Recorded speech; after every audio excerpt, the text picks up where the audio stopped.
Iran Israel সংঘাতের মধ্যে নিজের শক্তি বাড়িয়েই চলেছে উত্তর কোরিয়া। নতুন ক্ষেপণাস্ত্র শক্তি বাড়ানোর পথে বড় পদক্ষেপ নিয়েছে দেশটি। কিম জং উন নিজে উপস্থিত থেকে উচ্চ ক্ষমতাসম্পন্ন সলিড ফুয়েল ইঞ্জিনের পরীক্ষা তদারকি করেছেন। রাষ্ট্রীয় সংবাদ মাধ্যম কেসিএনের দাবি, এই পরীক্ষা দেশের কৌশলগত সামরিক শক্তি আরও মজবুত করার ক্ষেত্রে গুরুত্বপূর্ণ মাইলফলক। কেসিএনের সূত্রে জানা গিয়েছে, নতুন এই ইঞ্জিনটি কার্বন ফাইবার কম্পোজিট উপাদান দিয়ে তৈরি এবং এর সর্বোচ্চ থ্রাস্ট 2500 কিলোটন। এর আগে গত সেপ্টেম্বরে পরীক্ষায় এই ক্ষমতা ছিল প্রায় 1971 কিলোটন।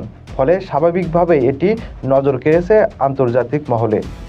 বিশেষজ্ঞদের মতে, ইঞ্জিনের এই ক্ষমতা বাড়ানোর পেছনে মূল লক্ষ্য একাধিক ওয়ারহেড বহন করতে সক্ষম ক্ষেপণাস্ত্র তৈরি করা, যাতে মার্কিন যুক্তরাষ্ট্রের প্রতিরক্ষা ব্যবস্থা ভেদ করার সম্ভাবনা বাড়ে।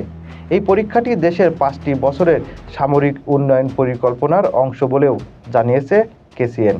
এই পরিকল্পনার মূল লক্ষ্য স্ট্র্যাটেজিক স্ট্রাইক ক্যাপাবিলিটি বাড়ানো, যা সাধারণত পারমাণবিক অস্ত্রবাহী আন্তঃধর্মীয় ব্যালিস্টিক ক্ষেপণাস্ত্রের দিকে ইঙ্গিত করে।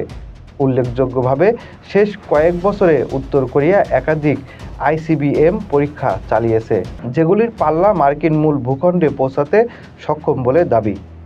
প্রসঙ্গত, কিম জং উন সম্প্রতি সংসদে ভাষণ দিতে গিয়ে উত্তর কোরিয়াকে অপরিবর্তনীয় পারমাণবিক শক্তিধর দেশ হিসেবে প্রতিষ্ঠার কথা ঘোষণা করেন।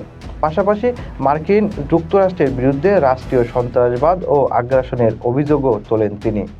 কিন্তু ইরান ইসরায়েল সংঘাত চলার মাঝে উত্তর কোরিয়ার চুপ থাকা কূটনীতিকদের অনেককে ভাবিয়েছে। এই পরিস্থিতিতে হঠাৎ উত্তর কোরিয়া শক্তি বৃদ্ধি গুরুত্বপূর্ণ বলে মনে করছেন তারা।